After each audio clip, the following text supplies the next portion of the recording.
স্বাগত সবাইকে এনটিভির নিয়মিত আয়োজন সংলাপ প্রতিদিনে। আপনাদের সাথে আছি আমি নজরানা চৌধুরী। দর্শক, ভারতের সাথে বাংলাদেশের সম্পর্ক কোন দিকে যাচ্ছে? নতুন কোনো সংকট না সম্ভাবনা?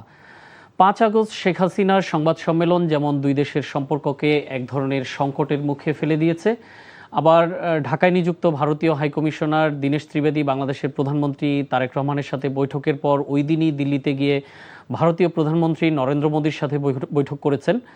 ভারতীয় পররাষ্ট্র মন্ত্রণালয়ের মুখপাত্র জানিয়েছেন, প্রধানমন্ত্রী তারেক রহমানকে দ্বিপাক্ষিক সফরের জন্য এবং বিমস্টেকের চেয়ারম্যান হিসেবে ব্রিক্স সম্মেলনে যোগ দেওয়ার জন্য আমন্ত্রণ জানানো হয়েছে। এগুলো আবার দুই দেশের সম্পর্কে নতুন করে সম্ভাবনা দেখিয়েছে। এসব বিষয় নিয়ে আলোচনার জন্য আজ আমরা দুজন অতিথিকে এনটিভির স্টুডিওতে আমন্ত্রণ জানিয়েছি। তারা হলেন সিনিয়র সাংবাদিক আরশাদ মাহমুদ এবং কূটনৈতিক সংবাদদাতাদের সংগঠন ডিক্যাবের সাবেক সভাপতি সাংবাদিক মাসুদ করিম। আপনাদের দুজনকেই এনটিভিতে স্বাগত জানাচ্ছি।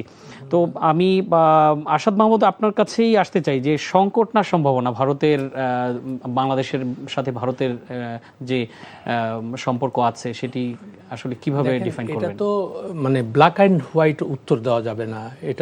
এটা মানে ভারত আমাদের একটা বড় প্রতিবেশী, এটা হলো বাস্তবতা। আর আপনি ইচ্ছা করলে আপনি নিজের স্ত্রীকে ত্যাগ করতে পারেন, কিন্তু প্রতিবেশীকে ত্যাগ করতে পারেন না। এটাই হলো জিওগ্রাফিক্যাল রিয়ালিটি। কেমন? তো এইটা মাথায় রাখতে হবে। তো এটার মধ্যে আমাদের সম্পর্কের নানান রকমের উত্থান পতন হবে, চড়াই উতরাই হবে, এবং এভাবেই আমাদেরকে চলতে হবে। এখন এইটা কিভাবে আমরা ম্যানেজ করে নিজেদের স্বার্থটা রক্ষা করে মোটামুটি একটা ভালো সম্পর্ক রাখতে পারি। তো এখানে স্বাভাবিকভাবেই ইন্ডিয়া যেহেতু বড় দেশ, শক্তিশালী ইকোনমিক পাওয়ার, মিলিটারি পাওয়ার, সব দিক থেকে তারা আমাদের থেকে 10 গুণ বড়। তো এই আমাদের কাছে বা আমাদের সঙ্গে সম্পর্কটা ভালো রাখার যে মূল ওনাসটা, এটা কিন্তু ইন্ডিয়ার উপরেই। মানে আমরা ইচ্ছা করলেই তাদেরকে মানে মানে বাদ দিতে পারবো না। তো তারা যদি আমাদের সাথে সম্পর্ক ভালো চায়, এটা তাদেরকেই উদ্যোগটা নিতে হবে। এই প্রসঙ্গে আমার নিজের ব্যক্তিগত কতগুলো অভিজ্ঞতার কথা বলি। আমি 40 বছরের উপর ধরে তাদের সাথে আমি ডিল করি আর কি, মানে as a diplomatic correspondent, foreign correspondent. আমি দীর্ঘদিন নিউ ইয়র্ক টাইমস, গার্ডিয়ানের করেসপন্ডেন্ট ছিলাম বাংলাদেশে। সেই সূত্রে তাদের সাথে আমার অনেক ঘনিষ্ঠ যোগাযোগ ছিল। আর ইন্ডিয়া বাংলাদেশ রিলেশনশিপটা আপনারা জানেন। তো আমি প্রত্যেকটা হাই কমিশনার বলেন, আমার ইন্ডিয়ান জার্নালিস্ট ফ্রেন্ড, শুধু এখানে না, ঢাকায় না, ঢাকা, দিল্লি এবং আমি ওয়াশিংটনে ছিলাম দীর্ঘদিন, সেখানেও ইন্ডিয়ান ডিপ্লোম্যাট বা ইন্ডিয়ান পলিসি মেকারদের সাথে আমার মানে ইন্টারাকশান হতো আর কি, অন এ রেগুলার বেসিস। তো আমি খালি তাদের একটাই কথা বলতাম যে, আচ্ছা, তোমরা কি কখনো চিন্তা করেছো যে আমরা এই দেশের 90% লোক একসময় তোমাদের ভালোবাসতো।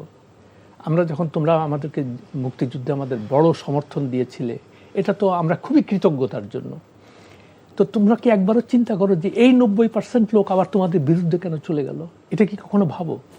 তো তখন তারা বলল যে হ্যাঁ, দেখো, আমরা তো বুঝি সব কিছুই।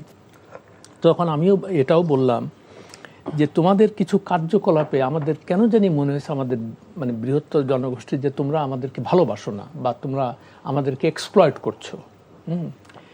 তো এই প্রসঙ্গে আমি একজনের নাম উল্লেখ করি। তার নাম হচ্ছে, তিনি ইন্ডিয়ান হাই কমিশনার ছিলেন, আইপি খোসলা, মানে ইন্দ্রপ্রস্থ খোসলা নাম করে।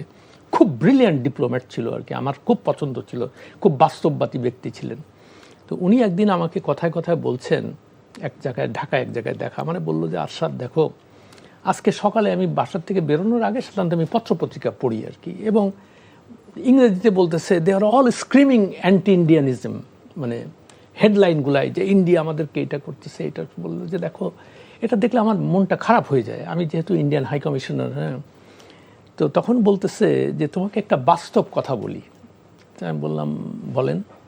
তো বললো যে দেখো, ইংলিশে বলতেছে যে you can shout anti India sentiment or express your anti India sentiment at the top of your voice, মানে তুমি উঁচু গলায় এগুলো বলতে পারো, ইন্ডিয়া খারাপ, এটা সেটা, but it doesn't rich new Delhi. তার মানে বলতেছে যে নিউ দিল্লিতে ওইটা পৌঁছায় না, তুমি যতই কথা বলো না বলো। তো এই কথাটার মধ্যে ওনার ব্যাখ্যা করতে হয় নাই, বাট ওটার একটা হিডেন মেসেজ ছিল উনি দিলেন, যে দেখো, যেহেতু আমি এখানে পোস্টেড, আমি ইন্ডিয়ান হাই কমিশনার, স্বাভাবিকভাবে আমার চোখের সামনে এগুলো হয়, আমি এটার হিটটা অনুভব করি। কিন্তু ইন্ডিয়াতে যারা মেন পলিসি মেকার, ওটা নিয়ে তাদের তেমন কোনো মাথা ব্যথা নাই। তারা বিকজ তারা রিজিওনালি বা গ্লোবালি তারা চিন্তা করে যে বাংলাদেশ ওই পার্সপেক্টিভে কোথায়, তো সেইখানে তোমার খুব একটা ওদের রেডার স্ক্রিনের মধ্যে তুমি পড়ো না। এটা আমার এক বাংলাদেশের হাই কমিশনারও একই কথা বলেছিল, দিল্লিতে ছিলেন উনি। তো এইটা হলো বাস্তবতা। তো তারপরে ওরা চিন্তা করলো কি, আচ্ছা ঠিক আছে বাংলাদেশ আমাদের প্রতিবেশী, কিন্তু কেন জানি না ওদের সাথে আমার কথাবার্তা বলে মনে হয়েছে যে ওরা মনে করে যাচ্ছে এই দেশটারে তো জন্ম দিছি আমরাই আর কি, মানে আমাদের মাধ্যমেই আমাদের সাহায্য নিয়ে জন্ম হয়েছে, ফলে আমরা যা বলবো এরা শুনতে থাকবে, শুনবে। কিন্তু যে কোনো কারণেই হোক ইন্ডিয়ার প্রতি মানুষ তো বীতশ্রদ্ধ, এটা তো আর মানে তো লুকানো ছাপানোর কিছু নাই এখানে। কেন বীতশ্রদ্ধ? যেমন শেখ হাসিনাকে তারা দীর্ঘদিন শেখ হাসিনার অন্যায় অবিচারগুলো তারা এন্ডোর্স করেছে, কোনো ভোট হয় নাই, তারা সবার আগে মোদি তাকে কনগ্রাচুলেট করতেছে যে তুমি জিতেছো। তো মানুষজন চিন্তা করতেছে যারে একই ব্যাপার, হ্যাঁ মানে আমাদের কথা, মানে একটা স্বৈর শাসককে এইভাবে সমর্থন দিচ্ছে কেন দিচ্ছে? আর একটা কথা মনে রাখতে হবে যে প্রত্যেক কোনো দেশই কোনো দেশের সাধারণ জনগণকে নিয়ে জনগণের সঙ্গে ডিল করে না, তারা ডিল করে গভর্নমেন্ট অফ দ্য ডে। সরকার যে সরকার ক্ষমতায় থাকে ওই আমেরিকানরাও সেটা করবে, চাইনিজরাও করবে, রাশিয়ানরাও করবে, ইন্ডিয়াও তাই করবে, এটাই হলো নিয়ম। কেমন? তো ওরা দেখবে যে আমার তো সরকারের সাথে ডিল করতে হবে, অতএব আমার ওখানে কি ইন্টারেস্ট আছে সেই ইন্টারেস্টকে আমি কিভাবে প্রোটেক্ট করব। সেটা অর্থনৈতিক প্রোটেকশন হতে পারে, তার ইয়ে। তো ইন্ডিয়ার যে মেন কনসার্নটা ছিল সবসময় এখানে যে আমাদের যে পার্বত্য চট্টগ্রাম, এখান থেকে আমরা কিন্তু মানে এটা ওপেন সিক্রেট, সবাই জানে, যখনই প্রো ইন্ডিয়ান গভর্নমেন্ট না থাকে বা মানে অ্যান্টি ইন্ডিয়ান গভর্নমেন্ট থাকে, সেটা আমরা 1975-এর পর থেকে দেখে আসছি, প্রতিটা সরকারই এখানে অ্যান্টি ইন্ডিয়ান যে ইনসার্জেন্ট গ্রুপ ছিল তাদেরকে সহায়তা করত। তো ইন্ডিয়ার জন্য এটা ছিল একটা খুব বড় কনসার্ন। তো সেইটা শেখ হাসিনা 2009 সালে ক্ষমতায় আসার পরে এটা তারা এনশিওর করেছে যে এই ধরনের কার্যকলাপ তারা এখান থেকে, এবং হাসিনা সেটা মেনে নিছে যে ঠিক আছে তুমি এটা আমাদের করো। তারপরে তো দেখলেন আপনারা সবাই জানে যে তার ব্যবসা বাণিজ্য, প্রচুর ব্যবসা বাণিজ্য করছে, আর হাসিনা ওইটাকে ঠেকিয়ে দিয়ে সেটা করতে দেয় নাই। এটা ছিল ইন্ডিয়ার মেন কনসার্ন। তার কারণ ইন্ডিয়া ওই পাকিস্তান আমলের মতো দুই ফ্রন্টে সৈন্য রাখতে চাচ্ছিল না, মানে ইস্টার্ন ফ্রন্ট বা ওয়েস্টার্ন। তারা এই ইস্টার্ন ফ্রন্ট তো যখন আর লাগলো না, তখন ওয়েস্টার্ন ফ্রন্টে নিয়ে গেল সবাই। আমি আপনার কাছে একটু পরে আবার আসবো এই বিষয়ে। মাসুদ করিম, আপনার কাছে জানতে চাই যে গত কয়েকদিনের যে ঘটনা পরম্পরা বাংলাদেশে, কিন্তু শুধুমাত্র ভারত বাংলাদেশ কেন্দ্রিক প্রচুর ঘটনা ঘটেছে গত 4-5 দিনে, বিশেষ করে 5 তারিখের পর থেকে তো টানা ঘটছেই আজকে পর্যন্ত। আজকের সর্বশেষ আপডেটটা দেই, এটা আসলে ঠিক কূটনৈতিকও বলা চলে যে ভারত যে বাংলাদেশকে রেলওয়ের ক্যারেজগুলো সরবরাহ করবে, তার মধ্যে একটা আজকে হস্তান্তর করা হয়েছে। তো যদিও ছোট্ট আপডেট, গতকালকেও কিন্তু আপডেট হয়েছে যে দীনেশ ত্রিবেদী নরেন্দ্র মোদীর সাথে বৈঠক করেছেন, ওদের এক্সটার্নাল অ্যাফেয়ার্স মিনিস্ট্রির যে মুখপাত্র আছে তিনিও বাংলাদেশ প্রসঙ্গে কথা বলেছেন, বিশেষ করে আমাদের প্রধানমন্ত্রী তারেক রহমানের দিল্লি সফরকে কেন্দ্র করে। তো সেই ঘটনা পরম্পরায় আসলে কি মনে হচ্ছে, আপনি কি মনে করেন যে আমাদের দুই দেশের রিলেশনশিপটা আসলে কোন দিকে যাচ্ছে? সেটা কি সম্ভাবনার দিকে না সংকটের দিকে যাচ্ছে? রিলেশনটা, এই যে উত্তেজনাটা সৃষ্টি হয়েছে 5 তারিখে শেখ হাসিনা যে সাংবাদিক ইন্টারাকশনটা করলেন ওখানে দিল্লিতে, সেটা পর থেকেই। কারণ উনি এটা এমনভাবে এক্সপোজ হয়েছে যে এটা বেশ নাড়া দিয়েছে। যদিও আমাদের এখানে মেন স্ট্রিম পত্রিকাগুলি আদালতের রায়ের কারণে ওই নিউজটা প্রচার করতে পারে নাই, কিন্তু সামাজিক মাধ্যমে এবং বিদেশি সংবাদ মাধ্যমের মাধ্যমে এটা গ্লোবালিও প্রচার হয়েছে, আমাদের দেশেও প্রচার হয়েছে। তো এই জিনিসটা ওনারা এখনকার যারা ক্ষমতায় আছে তারা এটা স্বাভাবিকভাবে নেয় নাই। না নেওয়ার ফলেই তারা রাত্রেই আপনি দেখেছেন যে করা একটা স্টেটমেন্ট দিয়েছে, এবং এটা এরকম ভাষা আর আগে কেউ কখনো দেখে নাই বাংলাদেশের এই যে প্রটেস্টের। তো এরপর, কারণ এটা আগে থেকে কিন্তু সতর্ক করা হয়েছিল ভারতীয় হাইকমিশনারকে। আমাদের দেশের পররাষ্ট্র উপদেষ্টা হুমায়ুন কবির সাহেব বলেছিলেন যে এটা আপনারা প্রচার করতে দিয়েন না, ঠিক আগের দিনই বোধহয়। হ্যাঁ, তো 2-3 দিন আগে। তো এখন আমি যেটা বলতে চাচ্ছি যে একটা হলো যে শেখ হাসিনা ইন্ডিয়াতে আসেন, আরেকটা হলো উনি ওখান থেকে লোকাল কথাবার্তা বলছেন। তো ওনারা ভোকাল কথাবার্তাটার বিষয়েই বেশি সেন্সিটিভ এখনকার গভর্নমেন্ট। তো এখানে এটা জানানোর পরেও যখন ইন্ডিয়াতে এটা প্রচার হলো, ওনারা যে মানে অজুহাতটা মানে এটা বলছে সেটা খুব যুক্তিগ্রাহ্য না। ইন্ডিয়ান যে ফরেন মিনিস্ট্রির যে মুখপাত্র রণধীর জয়সওয়াল, উনি বললেন যে এটা হইল যে ওটা প্রাইভেট এন্টিটি আয়োজন করেছে এবং এটা তারা এটাকে সমর্থন করেন না বক্তব্যটাকে। কিন্তু যেহেতু শেখ হাসিনা ওনাদের কন্ট্রোলে আছেন এবং সেখানে প্রাইভেট এন্টিটি প্রচার করলেও সেটা যেমন ওনার মুখ দেখায় নাই, তো সেটা নিশ্চয়ই ওনাদের গভর্নমেন্টের এম্বার্গো আছে।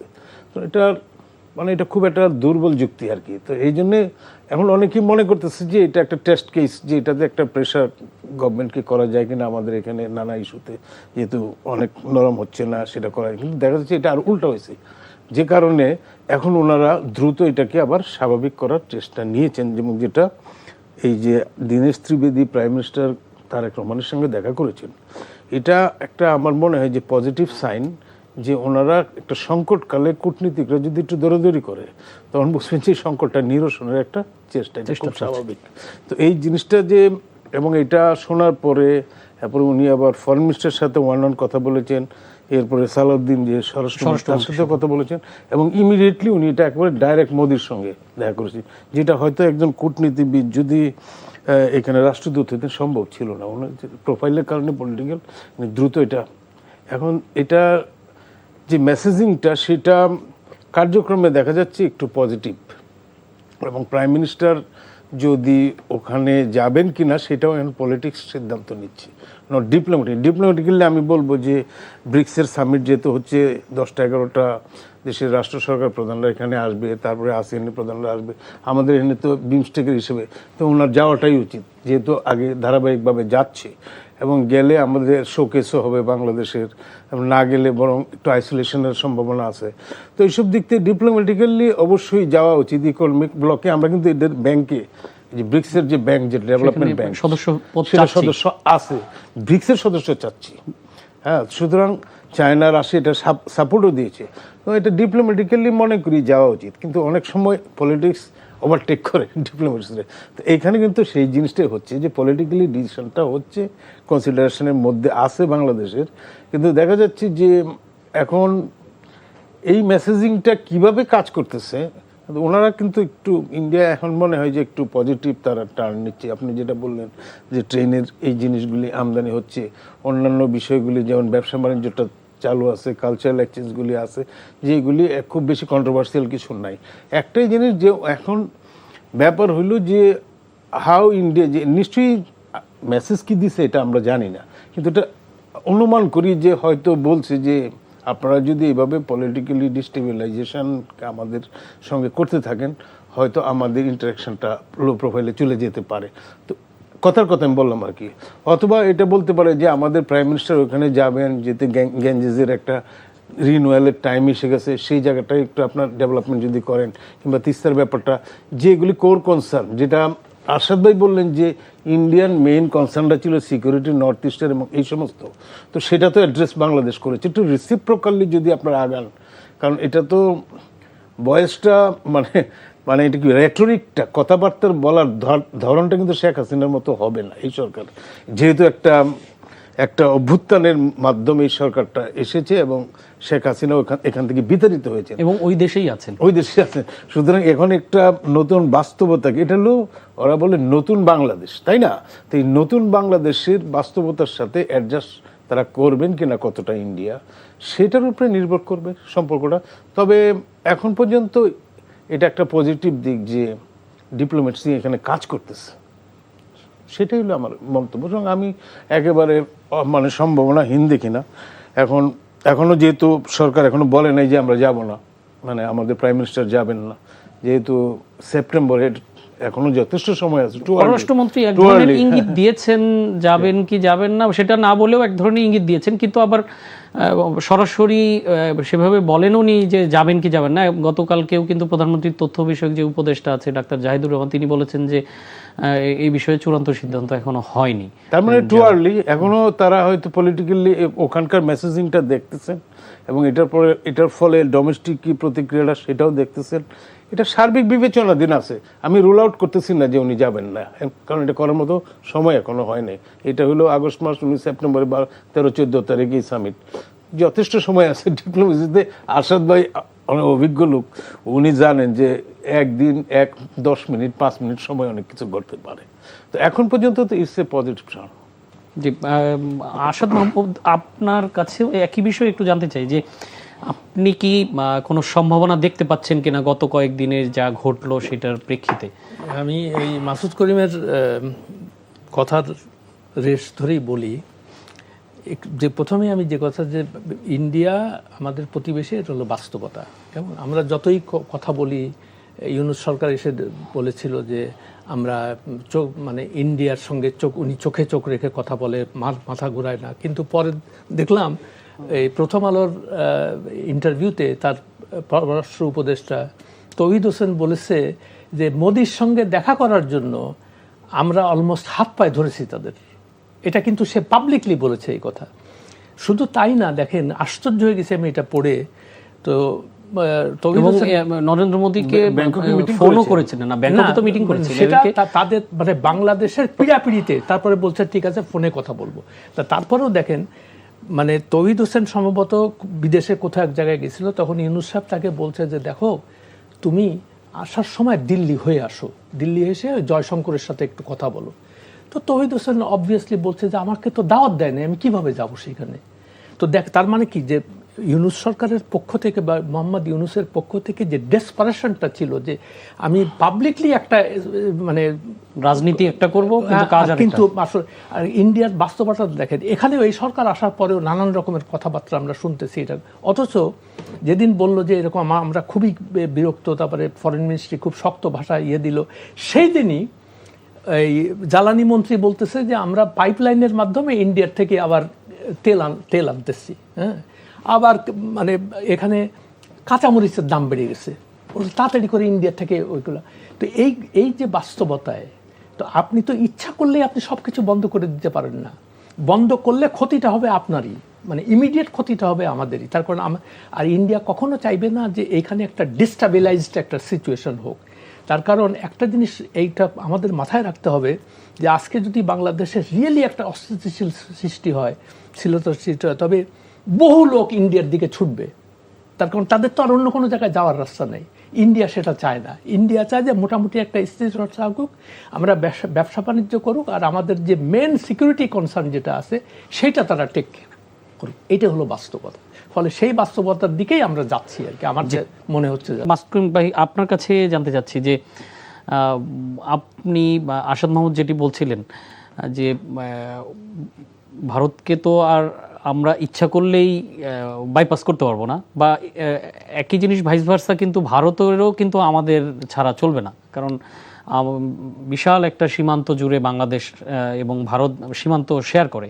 তো সেই জায়গাটায় আসলে নতুন সম্ভাবনা কি দেখছেন মনে হচ্ছে? আমি এখানে দুটা কথা বলছি। আসাদ ভাইয়ের কথাটা যে ওই যে উনি বললেন যে চোখে চোখ রেখে কথা বলা ইন্ডিয়ার সাথে, এটা হইল যে আমরা যেটা বলতে চাই যে ইন্ডিয়া একটা বড় দেশ সাউথ এশিয়া, তাদের অর্থনীতি, ভৌগোলিক আয়তন এবং সামরিক শক্তির দিক থেকে তারা আমাদের চেয়ে বড়, সেটা এই দক্ষিণ এশিয়ার সবার চেয়ে বড়। তো এইসব দিক থেকে তো একটা আছে, কিন্তু আমরাও একটা স্বাধীন সার্বভৌম জাতি, সুতরাং মর্যাদার দিক থেকে কিন্তু আমরাও তাদের সে কোনো অংশে কম না, কারণ এটা বড় ছোট দিয়ে সার্বভৌমত্ব নির্ধারণ করা হয়। হ্যাঁ, সার্বভৌম জাতি হিসেবে আমরাও তার সমান মর্যাদা। এখানে যে জিনিসটা নিয়ে মানুষের মনে বেশি উৎকণ্ঠা বা মানুষের ভারত বিরোধী মনোভাব, তার একটা বড় অংশ হলো যে ইন্ডিয়ার বড় ভাই সুলভ আচার আচরণ, অ্যাটিটিউডটা। তো ওনারা যদি আমাদেরকে যথেষ্ট মর্যাদা দেয় এবং কোঅপারেশনটা তারা সেইভাবে করে, সেটা বড় দেশ হিসেবে তাদের দায়িত্ব। কারণ আমি তো তার সাথে বড় ভাই সুলভ আচরণ করতে যাচ্ছি না বা আমরা করতে যাই না, ওনারাই করে। তো সেই জায়গাটা যদি তাদের একটু কারেকশনের দরকার আছে, কারণ আগের জায়গাটা আমি আগেই বলছি যে এটা একটা গণঅভ্যুত্থানের পরবর্তী বাংলাদেশ এবং পূর্বের বাংলাদেশের মধ্যে অ্যাটিচিউডগত বা দৃষ্টিভঙ্গিগত মানুষের বাস্তবতা হয়তো একই, কিন্তু দৃষ্টিভঙ্গির একটা সমস্যা আছে। তো এখন যে জিনিসটা হলো যে আমরাও হয়তো চোখ রেখে কথা বলবো, সেটা ঠিক আছে, এটা স্বাভাবিক, কারণ আমার মর্যাদা যা তার মর্যাদাও তাস, আমার মনের দিক থেকে আমি সেটাই মনে করি। কিন্তু এই চোখ রেখে কথা বলতে হলেও কিন্তু এনগেজমেন্ট লাগবে। এখন আমার সব লেভেলেই তার সঙ্গে আমার সমস্যার কথা, উদ্বেগের কথা, আমাদের যে আমরা যেসব বিষয়ে আমরা প্রটেস্ট করতে চাই সেটা যদি আমরা সামনাসামনি করতে পারি তাহলে আমাদের পাবলিকলি করা লাগবে না। সেই জন্য আমি মনে করি যে সকল লেভেলে এনগেজমেন্ট থাকতে থাকুক, চলতে থাকুক, এবং যে সমস্ত বিষয়গুলি মোস্ট কন্ট্রোভার্সিয়াল, যেমন ধরেন শেখ হাসিনার ইস্যুটা বা পলিটিক্যাল কিছু ইস্যু যেগুলি হয়তো ওভারনাইট একটা প্রসেসের ব্যাপার, ওভারনাইট কোনো একটা জায়গায় গিয়ে সেটাকে একটু কম গুরুত্ব দিয়ে যে সমস্ত ইস্যুগুলিকে আমরা হয়তো আগায় নিতে পারি, যেগুলি বিরোধ না, যেমন বিনিয়োগের বিষয়টা, ব্যবসা বাণিজ্যের বিষয়টা, ভিসার ব্যাপারটা চালু করে ইজ এ পজিটিভ থিং। তো সেই জায়গাগুলিতে আমার মনে হয় কাজ করলে আরেক বেশি ইজি হয়। কিন্তু সবই ডিপেন্ড করবে যে ইন্ডিয়া আমাদের প্রতি একটু সুন্দরভাবে আচরণ করুক। বিশেষ করে যে বর্ডারে মানুষ মেরে ফেলে, এটাতে মানুষ বিক্ষুব্ধ হয়ে যায়, কারণ এখানে আমরা একটা ফ্রেন্ডলি কান্ট্রি, বর্ডারে গুলি করে মারার মতো এটা আমাদের একটা বিরাট কনসার্ন এই যে ওয়াটার রিসোর্সের শেয়ারিং। তো এটা তো একটা সবাই জানে পৃথিবীর যে এটা একটা শেয়ার্ড রিভারের সম্পদ হইল শেয়ার্ড। আমরা ভাটিতে আছি বলে যে আমার অংশ নাই তা নাই, যতগুলো দেশের ভিতর দিয়ে প্রবাহিত হবে সবাই সমান অংশীদার হবে। এবং এখানটা সবচেয়ে গুরুত্বপূর্ণ হইল যে নদীর তীরের মানুষগুলির চাওয়া পাওয়া, সেই জায়গাগুলিতে আমার মনে হয় একটু ব্রডার আঙ্গিকে যদি দেখে তাইলে কিন্তু অনেক কিছু ইজিলি সমাধান সম্ভব। এবং এই জন্যেই ইন্ডিয়া এখন একটা ভালো কথা বলতেছে, তারা যে সেটা বলতেছে যে তারা পিপল সেন্ট্রিক রিলেশন চায়। এখন তারা যে কথাটা বলতেছে, আমার কথা হলো রিয়ালিটিটা মানে বাস্তবে করে দেখাক, সেটা হয়তো একটা কনফিডেন্স বাড়াবে। কারণ এখন দুই দেশের সরকারের ভিতরে যত মিলেই থাকুক, বাইরে তারা আস্থাহীনতার ব্যাপারটা কিন্তু গ্রো করে গেছে। এই আস্থাহীনতার থেকে যদি আপনি আস্থার মধ্যে আনতে চান, তাইলে আমার মনে হয় ইন অ্যাকশনে কনফিডেন্স বিল্ডিং কিছু মেজার্স উভয় পক্ষ থেকেই নিতে হবে। এক পক্ষ আমি বলবো না যে ইন্ডিয়া শুধু নেবে বাংলাদেশ নেবে না, তা না। কিন্তু আমি সবসময় গুরুত্ব দেব যে কোনো পরিস্থিতিতে আমাদের এই দুইটা দেশের মধ্যে অফকোর্স এই এনগেজমেন্ট, সফর বা বৈঠক, যেমন এই যে রেলের যে আজকে আসলো, রেলের আবার সেপ্টেম্বর মাসে একটা মিটিং আছে 7, 8, 9 তারিখ। এটা হলো যে প্যাসেঞ্জার ট্রেনগুলি যেটা বন্ধ হয়েছিল সেটা এখন আবার চালু করার জন্য, যদিও মালবাহী ট্রেন কিন্তু চালু আছে, সব ওই সময় বন্ধ হয় নাই, অভ্যুত্থানের সময় বন্ধ হয়নি। তো আমি মনে করি যে এই জিনিসগুলি যে এখন ভিসা দিচ্ছে, কারণ ভিসা পায় মানুষ সবাই তো আর এরোপ্লেনে যেতে পারে না, তো তার জন্য ট্রেনটা অনেক ভালো। তো এই জিনিসগুলি যত বাড়বে, সহযোগিতা যত বাড়বে এবং ইন্ডিয়া উদারভাবে যতটা সহায়তা করবে, তাহলে আমাদের দেশের মানুষ খুব আবেগপ্রবণ, তারা কিন্তু তখন সেটা কৃতজ্ঞতাটা বেশি স্বীকার করবে। সেটাই আমার মতামত। জি, ধন্যবাদ। আসাদ মোহাম্মদ, আপনার কাছে জানতে চাই যে মাঝখানে আরেকটি ঘটনা ঘটছে, ঠিক গণমাধ্যমে এসছে, কিন্তু সরকারের পক্ষ থেকে আমরা এই বিষয়ে সেরকম কোনো স্টেটমেন্ট পাইনি। সেটা হলো যে ভারতীয় যে গোয়েন্দা সংস্থা তার প্রধান কিন্তু 2 দিনের জন্য বাংলাদেশ ঘুরে গেছেন সফর সঙ্গী সহ। তো এই বিষয়টাকে আপনি কিভাবে দেখেন, যে উনি আসলে কেন এসেছিলেন? এটা দেখেন, একটু আগেই মনে হয় আমরা ব্রেকের সময় কথাগুলো বলছিলাম যে তিনি যে এখানে এসছেন সেটা সম্পূর্ণভাবে বাংলাদেশ সরকারের জ্ঞাতসারে এসছেন। তাকে তো আমাদের ওখান থেকে ভিসা নিতে হয়েছে, বাংলাদেশের ভিসা নিতে হয়েছে না? তো ভিসাটা যখন দিছে তুমি কেন যাবা? তো তখন তারা এখানে একটা বাইল্যাটারাল মিটিং ফিক্স হয়েছে, তার কাউন্টার পার্ট কার কার সাথে সে দেখা করবে, এগুলো সবাই আগের থেকে ঠিক করা। এবং এটা এমন না যে উনি ওই চায়নাতে গেছিল, ওখান থেকে পট করে বলছে যে আমি যাবো, তো আমাকে তাড়াতাড়ি ব্যাপারটা তা না। এইগুলা বহু আগের থেকে ঠিক হয়ে থাকে। হ্যাঁ, কিন্তু আমাদের মানে সোশ্যাল মিডিয়া বা ইয়েটি আলোচনা দেখলে মনে হয় যে আর সর্বনাশ, চায়নার থেকে আসতেছে, কি হইলো কি না হইলো, ব্যাপারটা সেরকম না। এগুলো সরকারি পর্যায়ে এই মিটিংটা হয়েছে বা এই ভিজিটটা হয়েছে।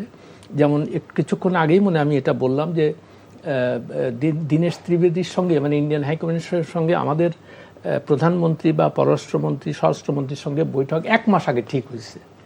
ফলে এটা মানে নট নেসেসারিলি যে আমরা একটা মানে রিয়াক্টিভ ওয়েতে যে মানে আমরা এটা করেছি যে না তুমি এটা করছো, তোমাকে তাড়াতাড়ি ওরাও তাড়াতাড়ি করে, ব্যাপারটা সেরকম না। রিঅ্যাকশনটা বেশি বড় হয়েছে 5 তারিখের ঘটনাকে কেন্দ্র করে হ্যাঁ, মনে হয়। স্বাভাবিকভাবেই তারাও এখন চাচ্ছে, এখন একটা লোক নতুন হাই কমিশনার আসছে, তার তো একটা দায়িত্ব আছে, তাকে তো একটা টাস্ক মানে কাজ দিয়ে পাঠানো হয়েছে। সেই কাজটা কি, যে উত্তেজনাটা ছড়িয়েছে সেটা তুমি প্রশমন করো। তো প্রশমন করার জন্য কি কি করতে হবে সেটা বাংলাদেশ বলেছে, যে শেখ হাসিনাকে দিয়ে তোমরা এই ধরনের মানে উস্কানিমূলক বক্তব্য কেন দেওয়াচ্ছ, এটা ইউনূস সরকারের সময় কিন্তু তারা এগুলার কোনো গুরুত্ব দেয় নাই। আর এই যে ইন্ডিয়া যে কথাটা বলতেছে যে ওই কি ফরেন প্রেস সেন্টার একটা প্রাইভেট এন্টিটি এখানে আমাদের, এগুলো সব বাজে কথা। তার কারণ সে ইন্ডিয়ান কাস্টডিতে আছে, কাস্টডি মানে জেলে না, মানে আমি বলছি যে তাদের প্রোটেকশনে আছে, তারা তাকে সেইভাবেই রেখেছে সেখানে।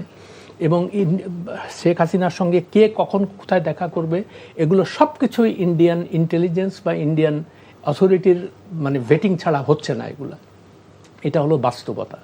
তো সেই জন্য তারাও বুঝেছে যে মানে শেখ হাসিনার ব্যাপারে বাংলাদেশ সরকারের একটা রিজার্ভেশন আছে।